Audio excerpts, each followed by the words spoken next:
Assalamu alaikum and welcome back to our next lecture in this series. Remember in the last lecture we had taken a sample of Asma'ul Jamal, and I said that in this lecture inshallah we would move to a new category, but I did want to finish off one final aspect from the names we were dealing with in Asma'ul Jamal, the names of beauty, because that last lecture was just getting a little too long, and so let us finish off one nuance that I think inshallah you will find interesting, and then we will move to the next category. So hopefully you remember that in the last lecture we ended by covering the distinction between Ghaffar and Ghafur. But you notice that for the names that have to do with forgiveness, we actually said we would look at three names: Al-Ghaffar, Al-Ghafur, and Al-Afu. So now the question before us is, if we have Al-Ghaffar and if we have Al-Ghafur, as we talked about last time, what is the difference between those and Al-Afu, which is translated here as the pardoner?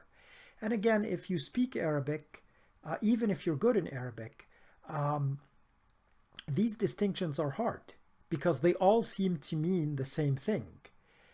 We saw the shades of difference between Ghaffar and Ghafur. Now we ask the question, what is the difference between those and Afu? So, as always, let us begin with the Quran and see the names being juxtaposed with each other.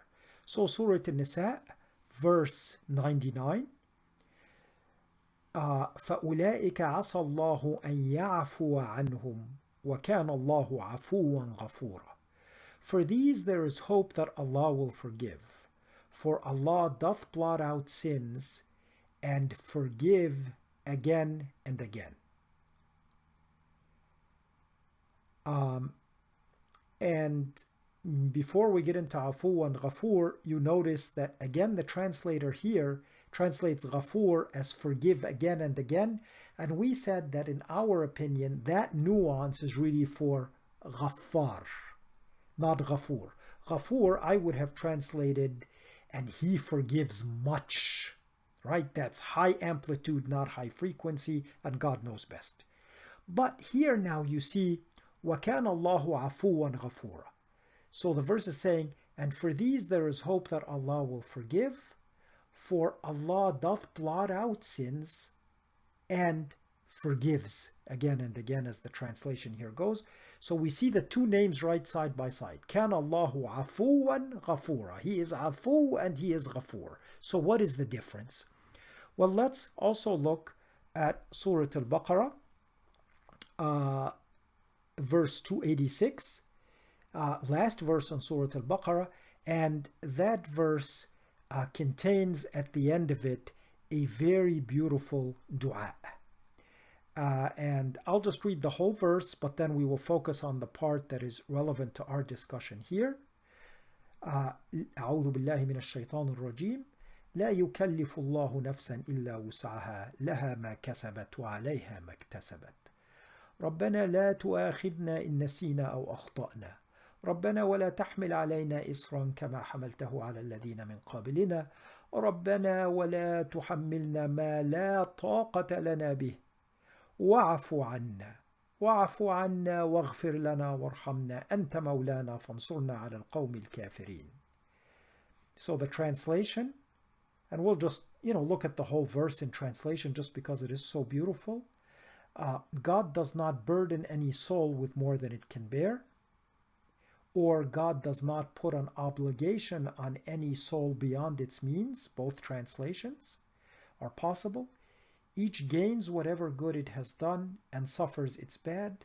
Lord, do not take us to task if we forget or make mistakes. Lord, do not burden us as you burdened those before us. Lord, do not burden us with more than we have strength to bear. Then the part of interest for us, وَاعْفُ عَنَّا وَاغْفِرْ لَنَا وَارْحَمْنَا. pardon us. Wa'afu anna. We're asking Allah subhanahu wa ta'ala, be afu toward us. Wa'afu anna. Pardon us. Waghfir lana. Be ghafur to us. Forgive us. Warhamna, and have mercy on us. And so what then is the difference between afu and maghfirah, between pardon and forgiveness, between Allah subhanahu wa ta'ala being afuwan and ghafuran, as we see in verse 99 from Surah An-Nisa, or when we ask Allah subhanahu wa ta'ala, wa'afu anna, show the quality of afu, be al-afu, waghfir lana, meet us as al-ghafur, show us forgiveness. So again, there are different interpretations. There are two major schools of thought. I will share with you one of those two. That's the one I lean toward, and Allah subhanahu wa ta'ala knows best. That let's say I have committed a sin, and I come to the day of judgment, and as we know, everything that we do is written and recorded. So in Surah An-Naba, وَكُلَّ شَيْءٍ أَحْصَيْنَاهُ كِتَابًا, and we have recorded everything, we have written it down. So there are two possibilities for me to not be punished in that sin. The first is forgiveness. So that is Allah subhanahu wa ta'ala being Ghaffar or Ghafur and forgiving the sin. So the sin is in my book of deeds, but Allah subhanahu wa ta'ala forgives me and does not hold it against me and does not punish me for it. That is the quality of Al-Ghaffar or Al-Ghafur. Now, what about Af? What about Al-Afu? Al-Afu is, in this particular interpretation, an even higher degree of forgiveness, so that that sin is erased from the book. It's not even there. Never happened. So I meet Allah subhanahu wa ta'ala, my book of deeds is there, and Al-Afu has erased that sin from the book. So Afu, the sin has never happened, it's erased from the book.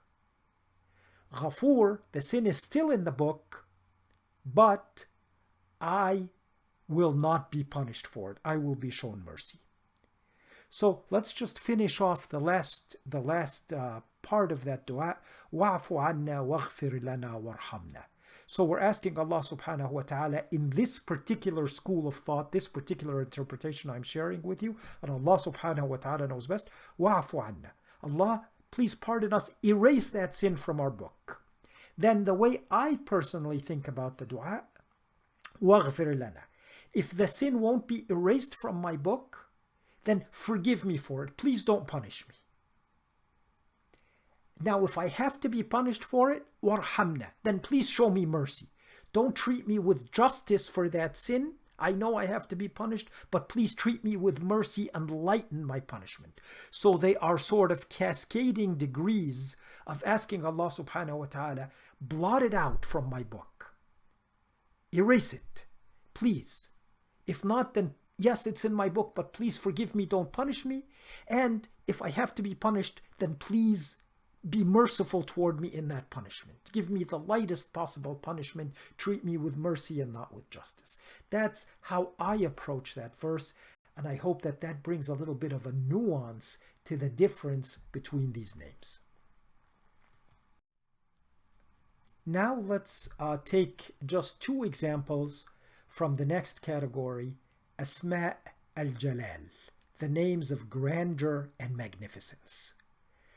And the first name that we want to talk about is Al-Jabbar, the Compeller, the Restorer, the one who is overpowering, the one who cannot be resisted because they are so powerful. So we see, we've looked at this verse before, but let's see where this appears in the Quran. Verse 23 from Surah Al-Hashr, Huwa Allahu alladhi la ilaha illa huwa.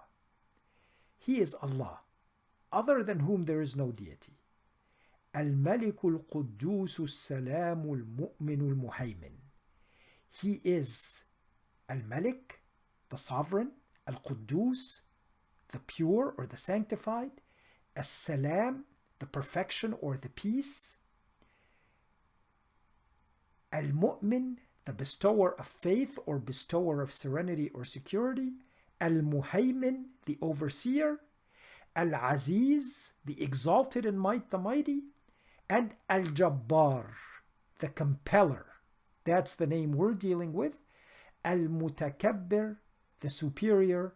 Subhanallahi amma yushrikun. Exalted is Allah subhanahu wa ta'ala, above whatever they associate with him. So now, if you do speak Arabic, this name in particular may be interesting for you, because you know that the way we use Jabbar in Arabic is generally not a flattering description.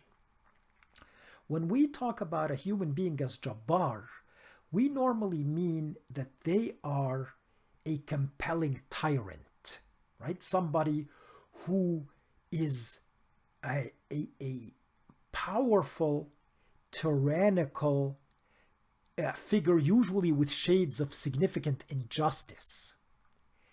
And that is the way we use it in ordinary Arabic, and even the Quran uses Al-Jabbar in that unflattering connotation. Not in this verse, of course, but let's look. So our question now is, how do we reconcile the negative connotations that are even found in the Quran associated with the word Jabbar, and with it being one of the divine or beautiful names, al-Asma al-Husna? So let's just look at a couple of examples of those negative connotations in the Quran. So in verse 59 of Surah Hud, talking about the tribe of Ad, you know that they were unbelievers and were punished. So وَتِلْكَ عَاد, and that was Ad. جحدوا بآيات ربهم وعصوا رسله واتبعوا أمر كل جبار عنيد. They rejected the signs of their Lord and disobeyed his messengers and followed the order of every obstinate tyrant. And so here, Jabbar is the word that is being translated as tyrant, right? Ad were bad people. Instead of following and accepting the signs of their Lord, they disobeyed, and they disobeyed his messengers. And who did they follow instead? They followed every Jabbar Anid, every tyrant who was obstinate. So not a flattering picture. And then in Surah Maryam, talking about Yahya, John the Baptist, it is praising him and saying, وَبَرًّا بِوَالِدَيْهِ وَلَمْ يَكُنْ جَبَّارًا عَصِيًّا. And he was dutiful to his parents. He was kind and good to his parents, and he was not a disobedient tyrant. So here again, Jabbar is being linked with something bad. Asi, لم يكن جبارا عصيا. He was not a disobedient tyrant. So, if in ordinary Arabic the word Jabbar seems to have a negative connotation, and in the way the Quran often uses it, it is also used in that negative connotation that we are used to from our ordinary classical Arabic, how can we then reconcile that one of the names of Allah subhanahu wa ta'ala, one of al-Asma al-Husna, in our category of Asma al-Jalal, the names of mightiness and grandeur, is Al-Jabbar? My opinion, and God knows best, is that we go to the primary meaning of the verb from which this name is derived. And that verb is Jabara. And so from Jabara, we get this name Jabbar. But what is the primary meaning of the verb Jabara in Arabic? It is, he fixed something which was broken. So, Jabara al-Azm, he fixed the broken bone. And even in colloquial Egyptian, if you break a bone, who are you going to go see? Al-Mujabbarati. Or, of course, in Egyptian, because there's no ja, Al-Mugabbarati. So, Jabara is the one who fixes things that are broken, the one who restores things which are not whole and makes them whole. And that's why you see in the English translation the compeller and the restorer. And that's why I wanted this list of names, because you see that the translator is really trying to pay attention to rendering these nuances. And so Jabbar means the compeller, the one who is so powerful that he cannot be resisted. But in my mind, it is with the connotation of using that power to fix broken people, and to fix broken hearts, and to fix broken homes, and to fix broken nations, and to fix broken relationships, and to restore that which has been unjustly taken away. So you see that seen in that light, we can then maybe begin to think of Al-Jabbar in a different way than the negative connotation that the word may ordinarily bring. And now we understand in that light why it is truly a beautiful name of Allah subhanahu wa ta'ala, and the name of mightiness, one of Asma'ul Jalal. And Allah subhanahu wa ta'ala knows best. And now let us end this lecture where we have taken just a couple of examples of Asma'ul Jalal with the name Al-Aziz. Al-Aziz is typically translated as the Almighty, but again, it has, I think, a little bit more than that. Yes, it means the Almighty, but the way I personally think about it, and I know I hope you don't get tired of hearing me say it, but I have to say it, and Allah subhanahu wa ta'ala knows best. Let us look at verse 139 from Surah An-Nisa, talking about those who take the unbelievers as their friends and protectors instead of the believers. الذين يتخذون الكافرين أولياء من دون المؤمنين أيبتغون عندهم العزة فإن العزة لله جميعا. Yea, to those who take for friends unbelievers rather than believers, is it honor that they seek among them? Nay, all honor is with Allah subhanahu wa ta'ala. And so, the name Aziz also correlates with izzah, honor and dignity. And the verse is talking about those who go ahead and side with the unbelievers, take them as their friends and protectors instead of the believers. Why? Because they think that this is where they are going to find honor and dignity, that they will be honored by the people who they think matter. And Allah subhanahu wa ta'ala is saying, do they seek honor among them, among those unbelievers that they're taking as friends and protectors? No. Honor and dignity is with Allah. He is the source of honor and dignity. So when I think about Al-Aziz, and when I call upon Al-Aziz in my dua, just like if I call upon Al-Jabbar, I'm calling on the one who has the power, the grandeur, and who can fix things and restore things. When I call upon Al-Aziz, I call upon the Almighty who is the source of honor and dignity, the one who grants to every human being that inalienable dignity and honor that comes from the source of all dignity and all honor.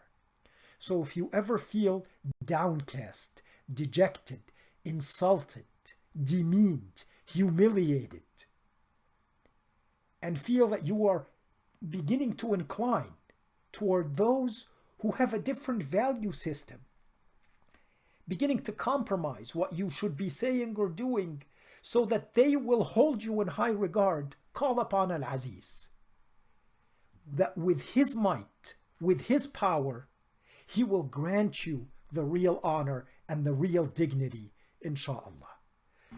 So again, I'm hoping that these descriptions are in some sense bringing the names a little bit to life, to the way we can use them in our dua. And I ask Allah subhanahu wa ta'ala to accept from me and to forgive me whatever mistakes I make.